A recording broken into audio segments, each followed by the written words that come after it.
You know, when I proclaimed martial law, I didn't proclaim martial law alone. It is made to appear as if I just signed the decree and said, I impose martial law on each and every one of you. No. I asked the legislature to please pass a law proclaiming martial law because there was anarchy in the country. Now, let me say this. The opposition was strong, and they were members of the Security Council, and somehow they had adopted a resolution which required that there be a unanimous vote for the armed forces to be able to move. And therefore, the armed forces was immobilized. At the same time, I asked the opposition party to come and join me in a coalition government. I offered one half of the cabinet. And of course, they laughed at me and said, why should we join you? We're going to take over the government. By the time you are through with the exercise, you're dead, politically and otherwise. And they refused to join me. I asked the advice of the judiciary.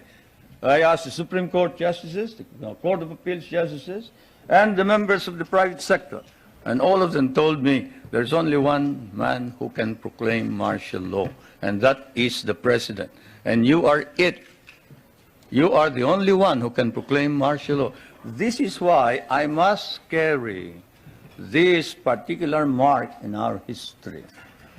I could not have transferred it to the legislature. Why? Because the legislature did not have the power. What does the Constitution provide?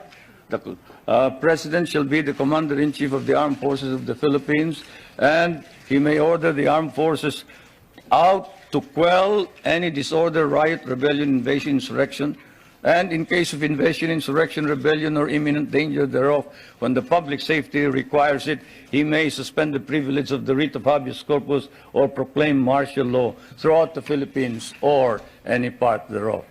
What does that provision provide? It provides that only the President can proclaim martial law.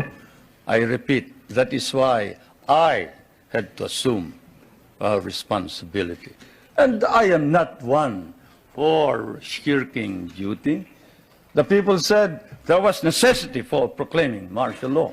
And the people said, you are the only official who can proclaim martial law. So I proclaimed martial law. And I sincerely believed that it was necessary to proclaim martial law to install order and stability because there was complete anarchy throughout the country at the time. Now, therefore, at that particular period, what was the status of our government? Our government was immobilized, impotent. The armed forces could not move out. The industry was not at all in any way moving. There was no income coming into government. Everybody was running away. They burned the U.S. Partly burned the U.S. Embassy, tried to burn it anyway. They tried to kidnap the American ambassador. American ambassador was Byroad, Ambassador Byroad. And they tried to kidnap our foreign minister, Romulo, whom you just saw today. And I told him, you better disappear because I will not ransom you.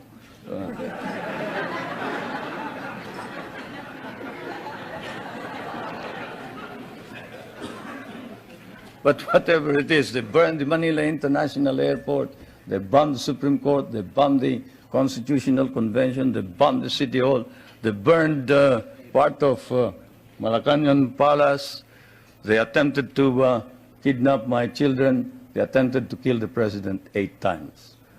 There was, of course, an attempted assassination against the First Lady. You all know about that. And this required that I immediately act on it, and so